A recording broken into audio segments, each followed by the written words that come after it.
You're listening to the Spring Break Money Coach School, a special series from the Wander Wealthy podcast. My name is Tess. Thanks so much for hanging out with me today.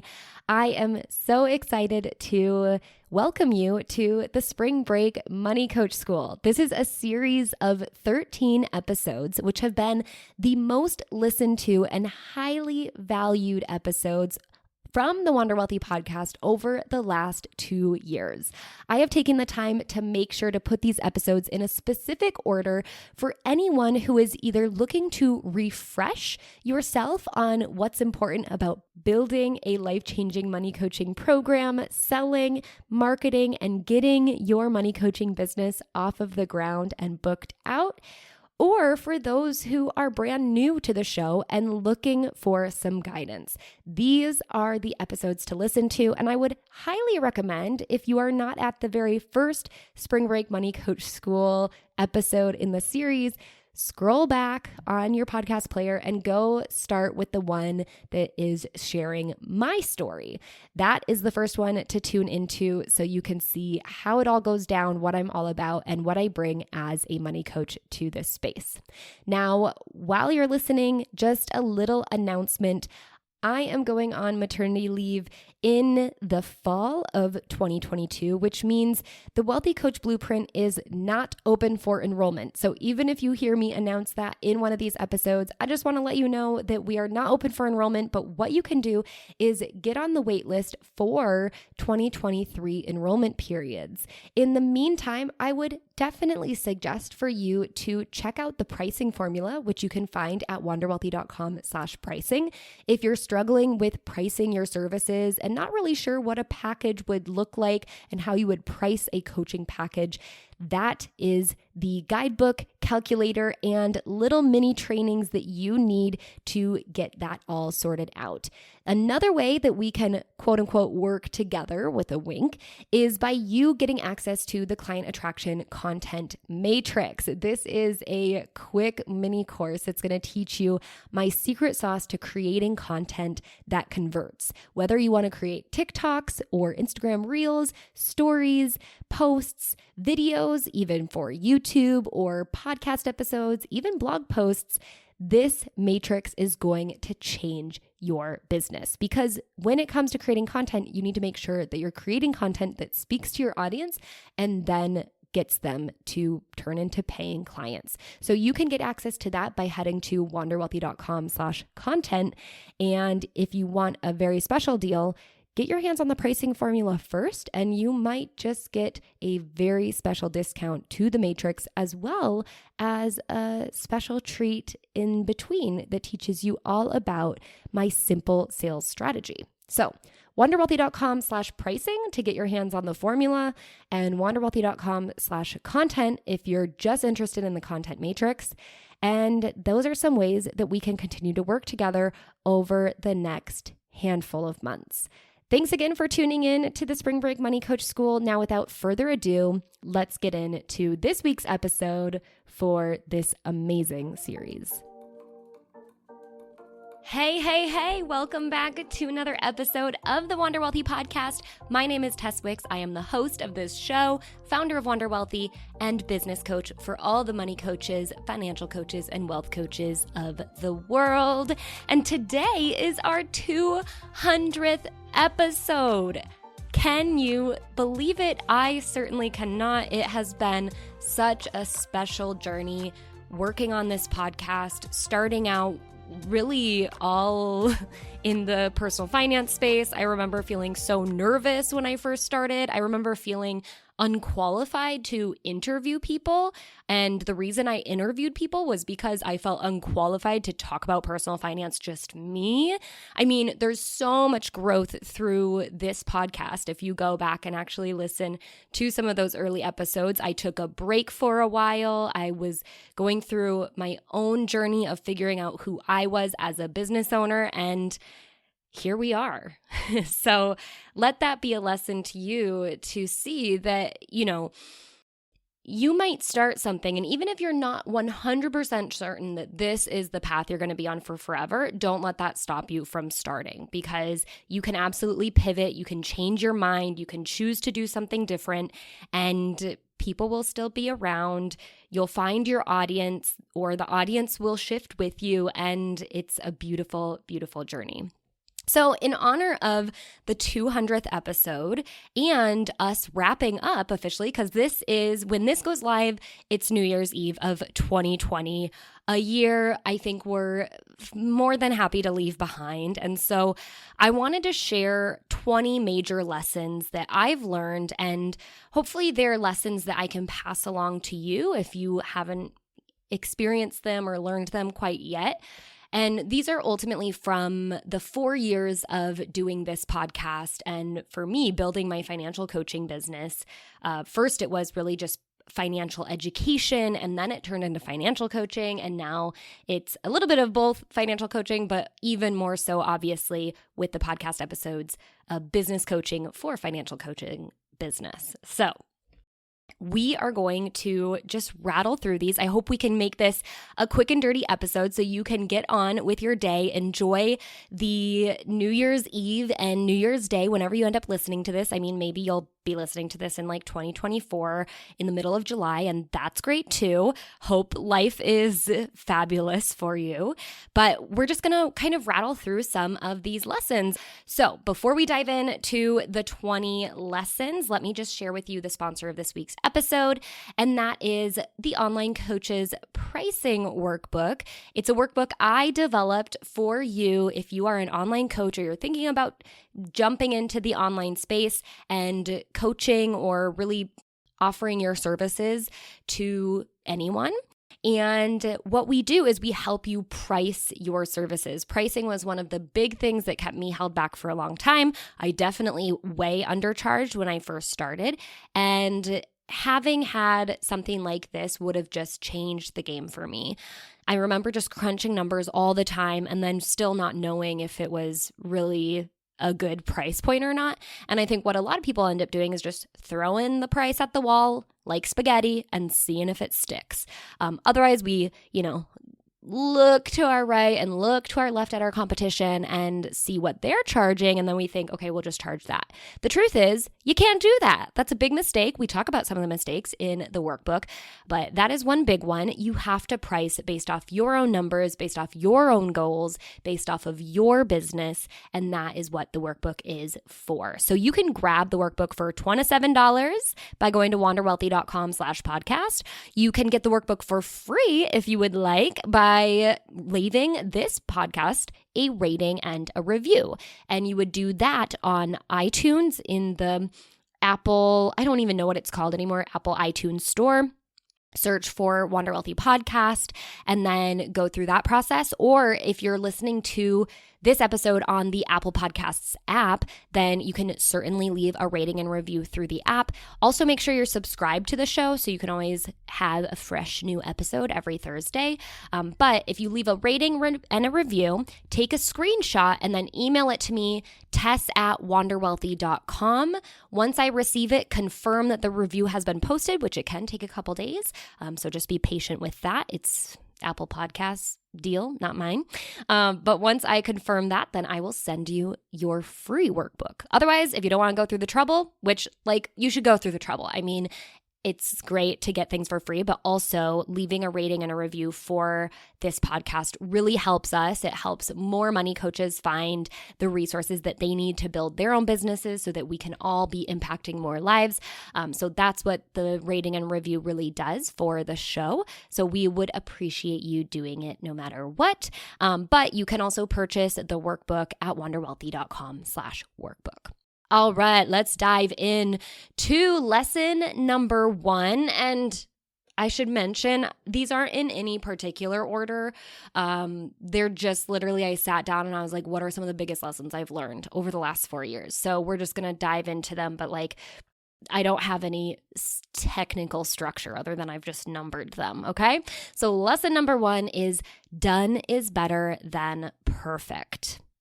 Okay, done is better than perfect. Perfectionism is procrastination in disguise.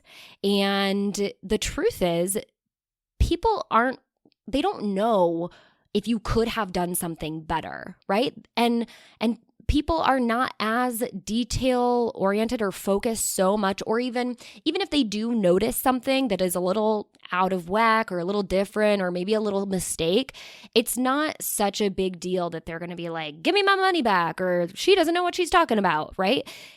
The fact is, we get so obsessed with having things be perfect, and I think it's because of the school system that maybe we went through, or maybe just how we were raised as children.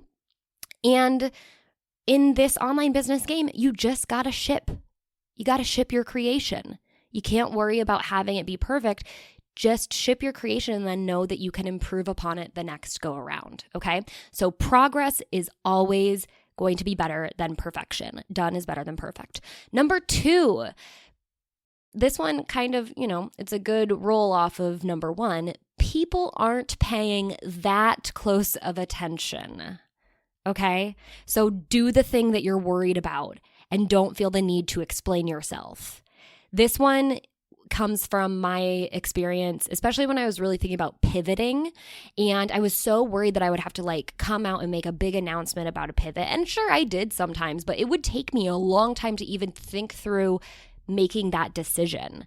And decisions are things in business that the faster you make them, the faster you'll move forward. So don't worry so much about other people being like, oh, all of a sudden she's helping business owners instead of individuals. That was my big kind of hiccup for a long time, was when I was pivoting into working with business owners instead of traditionally employed individuals on their finances. And I just thought about it for so long because I was so worried about confusing people, which if you pivot a bunch in a short amount of time, people will be confused. But also people aren't paying that close attention to a lot of the things. So just remember that the only person that matters when it comes to what people think is yourself and your ideal clients, but mostly yourself. 3, be clear, not clever.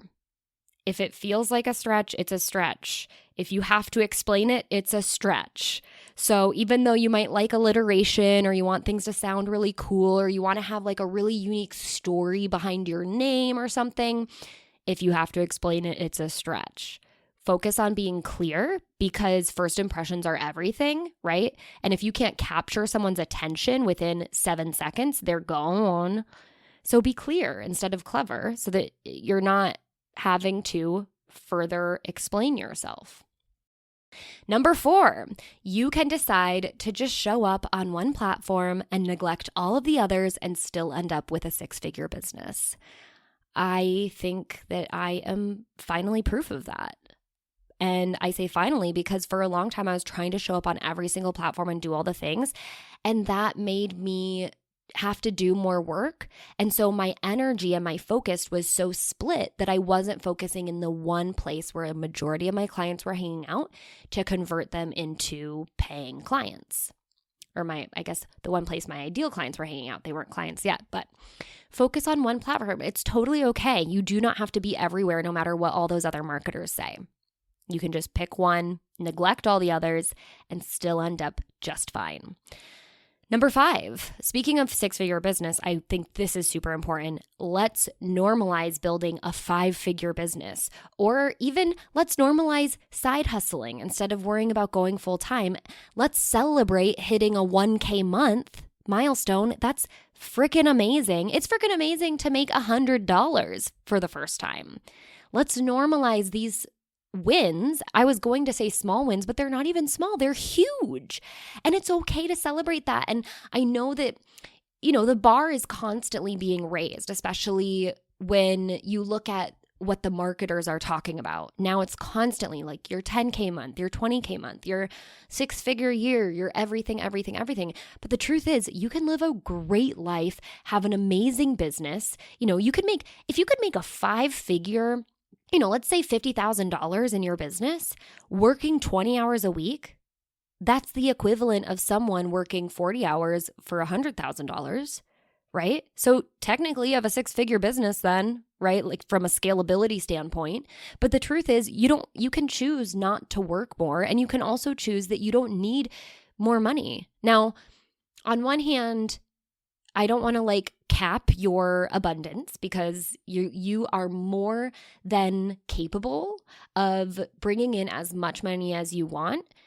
in as little of time as you like from a need to work standpoint, because money and time technically, especially in entrepreneurship, they're not correlated, right? You can uncorrelate money and time, and that's a hard thing to wrap your mind around. However, so I'm not putting a cap on what you can manifest or how you want to feel abundant about the income, but you have not failed if you didn't cross into a 6-figure business threshold, or if you didn't get a 10K month, right? It's totally normal and acceptable and exciting AF if you if you have a 5-figure business, if you make $1,000 a month, if you make your first $100 sale, okay? Number 6, people aren't paying for your time or the number of videos you're creating. They are paying for the transformation you help to facilitate for them. Okay? This is again where we have to separate time equals money, because the truth is value equals money. And what is value when it comes to money coaching? It's the transformation you can help facilitate for your clients. And in a lot of ways, you can quantify that, right? Maybe it's helping them save an extra $5,000, or maybe it's helping them pay off debt a lot faster, and then you can quantify it both in the speed that you help them pay it off as well as the interest that you save them. There's so many different ways that you can quantify the money coaching and the value that you provide, but you also have non-quantifiable value, such as the actual mental and sometimes even physical transformation that your ideal clients will go through, that your actual paying clients will go through when they work with you. So people pay for that. They don't pay for, oh, well, I was able to pay off $5,000 of debt and save myself $10,000 in interest over the long term, but we didn't stay on the phone for a full 60 minutes. No one does that. No one worries about that when you get them the results. And sometimes it's hard in the beginning, but just focus on helping your clients, especially your initial clients, get results, and then utilizing those results and those testimonials and that proof of concept, right? Your concept of coaching, proof of concept is the results that you get so that you can verify how you help your clients. And then you can use that in your marketing to show clients what they're really paying for, because they're not paying for your 6 sessions over the course of 3 months.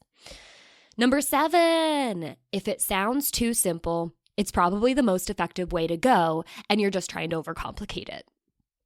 This is something I had to learn, and I struggled because I grew up with the notion that success means you work hard, because my family is successful. My parents are successful, especially financially successful, but my dad works hard, right? He has a labor-intensive job. He's out on the road a lot. He works construction, so he's out on the road a lot.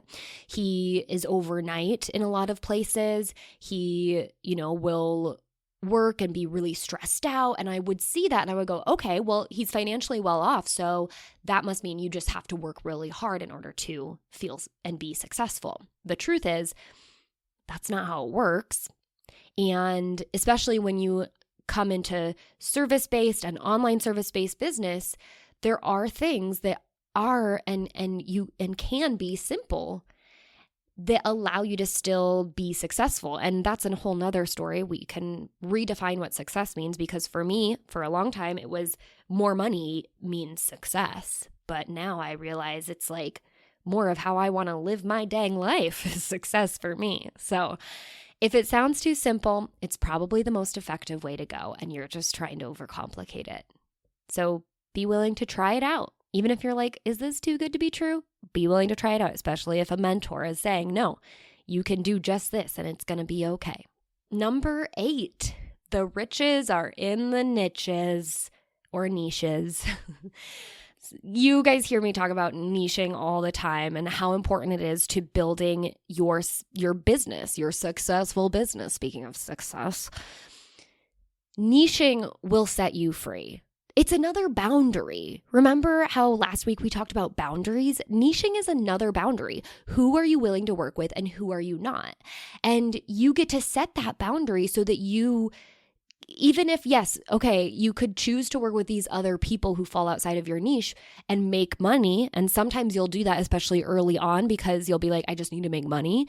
But the more you're willing to have that boundary and say, no, I'm not willing to go there, the easier your business becomes, and the more successful you become, because you start focusing on only helping your subset of people, and then you're able to identify them faster, convert them faster, and help them more effectively, because you don't have to be also helping people that fall out of the niche who might have different problems or different struggles, okay? So no matter how much you tell yourself that you need to help everyone or that you need to just help people for the money, remember that if you choose to niche down and set that boundary, you will actually be so much more free in how you feel from a stress perspective and how you feel from, okay, this is a sustainable and scalable business perspective, and it's just going to completely change your business. Number 9, this is from early days me, pre-super business finance savvy me. Open a separate bank account for your business, even if it's still a personal bank account, but you just keep all the transactions separate, right? So you can have a personal bank account that acts as a business bank account if you aren't ready to go through the steps of setting up like a legitimate, this is technically called a business bank account type of account, but just get yourself a separate account for your business income and your business outflows. It's just going to make your life so much easier. And if you need, sign up for my payday party workshop. It's a self-paced program. It takes you maximum 5 days to go through, and you can get it at wanderwealthy.com/party. Super low cost, but one of the best investments you can make in your business, especially from a financial perspective, because it's going to help you see how you can set up a really great financial system for your money coaching business. So set up that separate bank account. You just need 2 separate ones, one for personal, one for business, and you're going to be good. Number 10, if your client isn't following the budget or doing any of the work that you are assigning them or that you're telling them, like, this is going to get you results, it's time to go deeper and ask what's getting in the way, okay?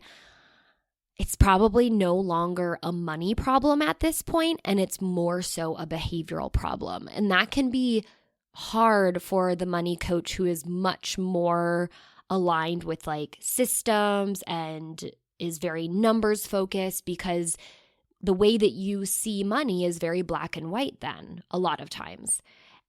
And this is an opportunity for you to be willing to go through the discomfort and know, okay, I might have to challenge my client on this, and challenge in a way that you might have to just start asking questions and allowing them to explain to you what's getting in the way of them being able to utilize the budget that you have provided for them, or utilize some other tool or system that you have provided for them that is technically meant to make their life easier, but they're not allowing it to because either they themselves are getting in the way or something else in their life is getting in the way. And you're going to be a way better coach if you are just willing to go there and dig a little bit deeper in that conversation so that you can understand and uncover and start making a plan with them for how you're going to work around it or go through whatever that thing is that's keeping them stuck. All right, number 11. If you don't know how to find your ideal client, then you don't know them well enough. I know that's hard to hear, but it's true. And I'm not going to lie. It's true. I didn't know my ideal client for a long time. I was in the general camp. I did the millennial woman thing. I just said, I work with millennial women. Really having a hard time with this. I work with millennial women, and I stayed super generic, and that made it so hard for me to know where to actually go and who to actually talk to in order to develop relationships and create connections and show up in their life and just show them that there is a resource for them to help them with their finances. So if you are having that hard time, you're like, I don't know how to find my clients. I don't know how to convert them into paying clients. I have no idea, how to attract people. you probably don't know your client well enough, and you need to be willing to get more specific, because the more specific you go, then you can identify those identifying qualities. Like, are they single moms? And then is there a single moms group that you can start to, that you could show up in? You can provide value. You can connect with the women in there, right? Are they single moms? Are they military dads? Are they...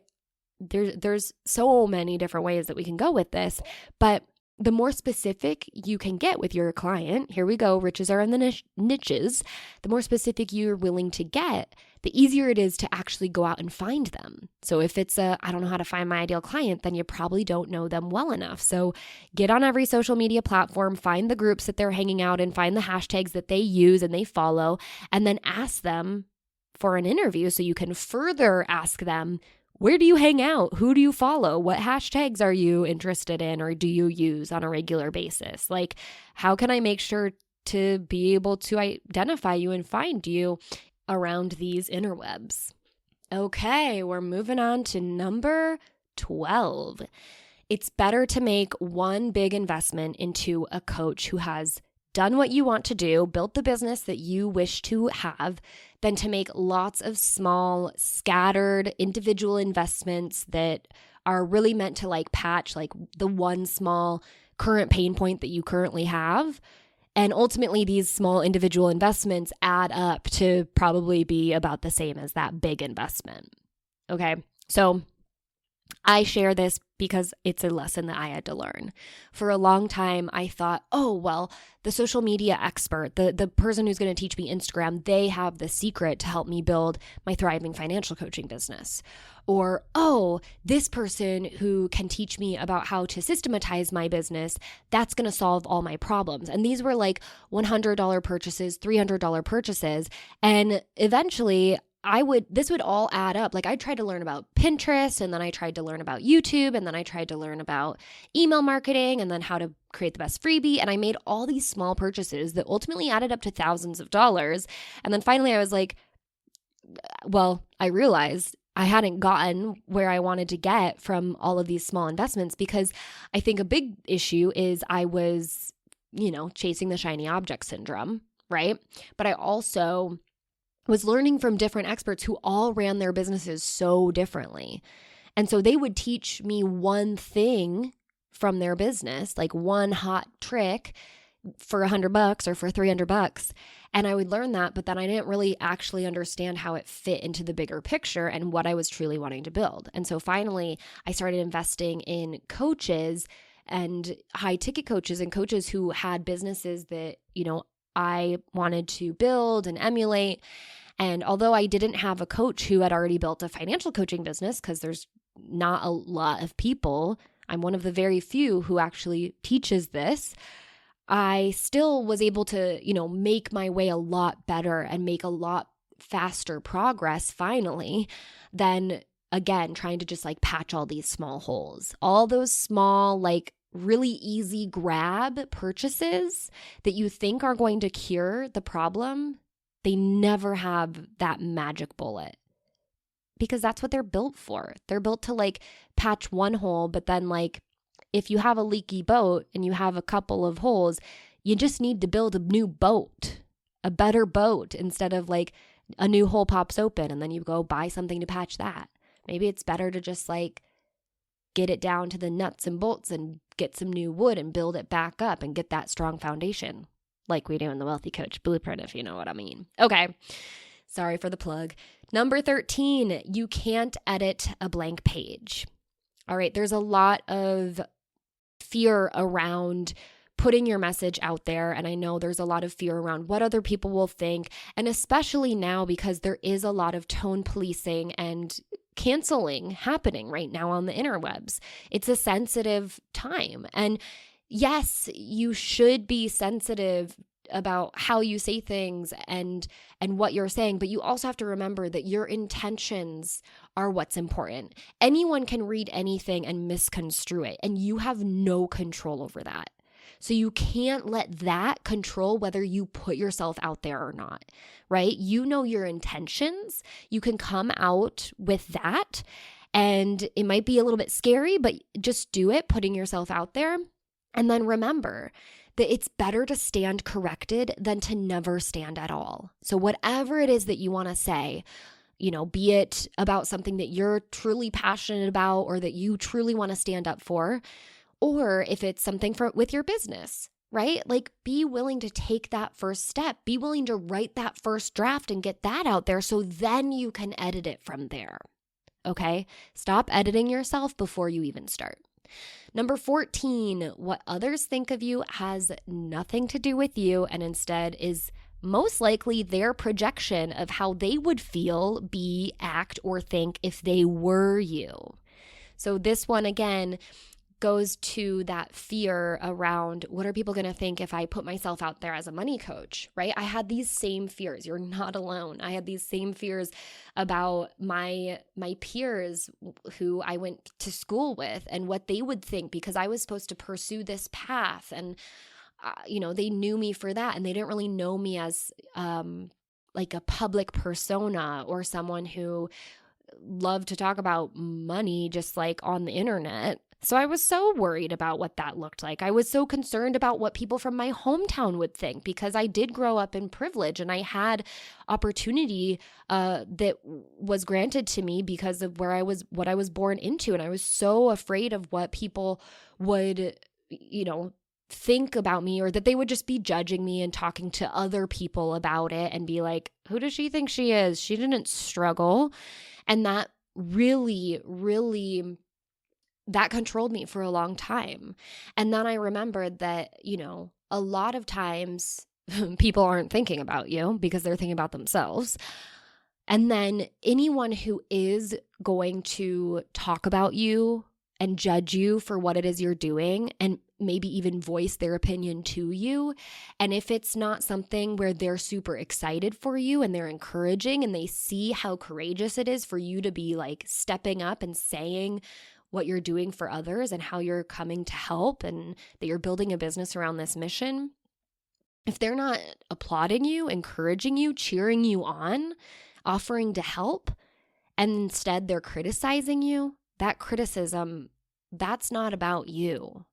That's about a reflection of their own insecurities, of how they think about themselves, of how they assume you're supposed to be in this world in order to allow them to feel comfortable. It's always going to reflect back to them, okay? Just remember that.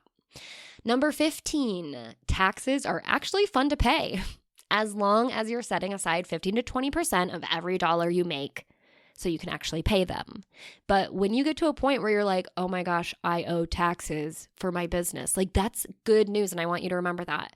It's good news. It means you made money and it means you were profitable. So it's okay. But it only is fun if you actually have the money to pay it. So that's why I always suggest when you start making money from your clients, set 15 to 20% of the dollars that get deposited into your business account, right? Like if you're charging via PayPal or Stripe, whatever comes into your account, now go ahead and set 15 to 20% of that amount aside in a savings account that you do not touch until you talk to your accountant. And if you have more in that account than what you owe in taxes, then bingo, you just got a bonus. Number 16, I know you think you can do it better, but you can't. Hire someone to help you. Maybe you can do it better, but still, like, it's not worth the time, energy, and effort, especially if you don't really like doing it. And I know that hiring someone obviously means paying them to help you. And when you're early on in your business and you don't have the revenue coming in that really makes it make sense, it can be hard to pull that trigger. But just do it sooner than you think you need to. Because when you can free up your time and your energy so that you can focus on the really important things or the things that you do enjoy doing, that's what really allows your business to grow faster than you ever thought it could when it was just you. Number 17, fears, challenges, and problems won't go away when you hit a certain income threshold or any other tangible achievement you've been aiming for. They'll just change and evolve.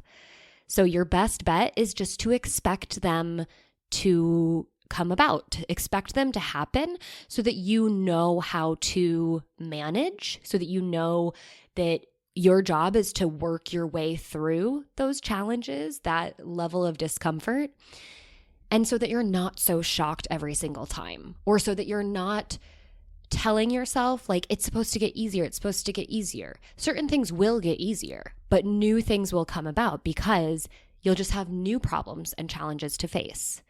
So if you have the mindset of this is, I'm expecting some things to happen, not like expecting the worst to happen, but preparing for it mentally, it makes it so much easier on you. Number 18, ignorance truly is bliss. And this lesson for me was really important in the sense that when I would look around and I would see other people doing business, doing the same thing that I did, but maybe they started 2-3 years after I did, and now they're, more successful than I am, that hurts a little bit, right? And let's be honest, we should not compare ourselves. Comparison is the thief of joy, but we do it. So I'm not going to lie, I do it too. And especially when you look around and you see people doing things that aren't to the standards that you would do them, it's a good reminder for yourself to know that ignorance is bliss. So those people, they're not better than you. They're not smarter than you. They're not more savvy than you. They're just willing to do it. They're just willing to take action and not, get in their own way in the sense of, oh, well, I'm not sure if this is really the exact right thing to say, or this is really the exact right method to do. They just kind of pick one and go, and that allows them to advance a lot faster than you. So I'm not saying that these people are ignorant necessarily, but they don't have that thing in their mind that's on constant question mode. They're just willing to take action and then reiterate later, then course correct later. So there are definitely people who are going to make it farther doing much less. And you might not want to be like them, and that's okay. But your perfectionism to be 100 times better will also keep you from achieving like they have achieved. So the fact that you care shows me that you'll be doing enough. You're doing plenty already. Now just go. Take that action, take that fast, messy action, because that's how you get to where you want to go faster and, a lot more easily than when you're constantly questioning yourself or reaching for perfectionism before you can ultimately take the actions that you know you need to take. Number 19, vanity numbers and money shouldn't be a reason to keep doing things that make you miserable. My experience with this is my YouTube experience. I was really into building a YouTube channel, and yes, there were parts of it that I really, really enjoyed. And you'll also hear me say that there are parts of your work that you're not going to like because this is a job too, right? This is a business, but it's also a job, and you have to clock in and clock out. And there's going to be some things that are uncomfortable. But if those things make you miserable, if they pull you further away from your humanity, then even if you have high numbers, right? High followers or a lot of subscribers, or if you're making good money from it, it's not worth it if it makes you miserable. So be willing to course correct in that regard and know that there's still plenty of opportunity out there for you if it's on a different platform or if it's doing business in a different way. Last but not least, number 20, you need a mission and vision that's bigger than yourself. And along those same lines, you don't need to overcomplicate what that is. A lot of you just wanting to be a money coach, wanting to help people with their finances, that is a mission, right? That is a mission of helping people change their lives, helping the world become a better place because you're allowing people to see how they can best leverage the financial tools that are available for them, or help them see, where there might be some discrepancies or where there might be some systemic issues and how they can overcome that, being on their team to overcome that, and help them work towards a better future. And on that same path, you're also helping yourself work towards a better future. And when you take care of yourself, you take care of others.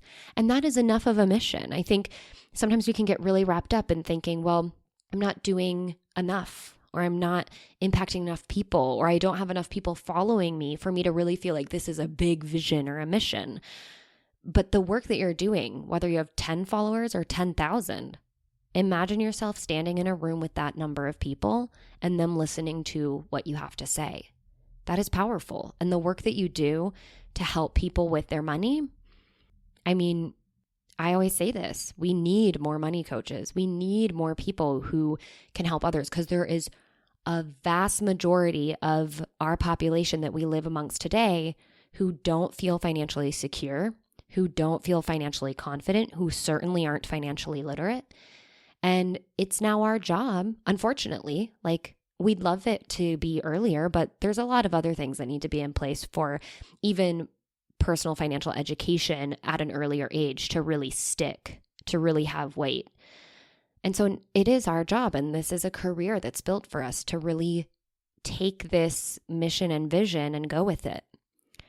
And when your mission and vision is more about you, when it's about, only improving your life by allowing you to have a business, by allowing you to have more time and location freedom and flexibility or financial flexibility, that's great, but you need something bigger than yourself in order for you to show up every day, because there's going to be days where you don't make money and then you're going to want to throw in the towel.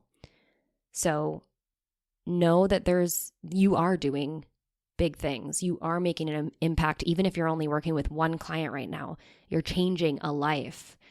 And I can personally attest to the fact, and maybe you can too, that in my old career, changing one life is one more life than I think I ever changed at my old job, which was supposed to be one of the best careers in the US. Maybe, I don't know if they even have actuaries in the world, but I definitely touch more lives and change more lives now. And I am so grateful and I feel really excited for this mission that I'm continuing to serve. And I invite you to join me. And I also invite you to tap into the fact that what you are doing is meaningful and is impactful.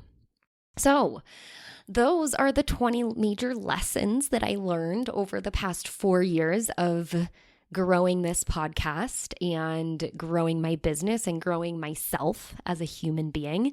And I'd love to know which ones really resonated with you. Please reach out to me on Instagram. I'm at Tess_Wicks. Send me a message and just tell me like, hey, loved number 7, really aligned, hit me right in the guts. Just tell me which ones you really took away from this episode. And with that, have an amazing end to your year. Have an amazing, happy new year. And don't forget to grab the Online Coaches Pricing Workbook. You can purchase it at wanderwealthy.com/workbook. You can get a free one by leaving this podcast a rating and a review in the Apple iTunes store or on the Apple Podcasts app. Make sure you screenshot it, email it to me, tess@wanderwealthy.com. Once I confirm, I will send you your free pricing workbook.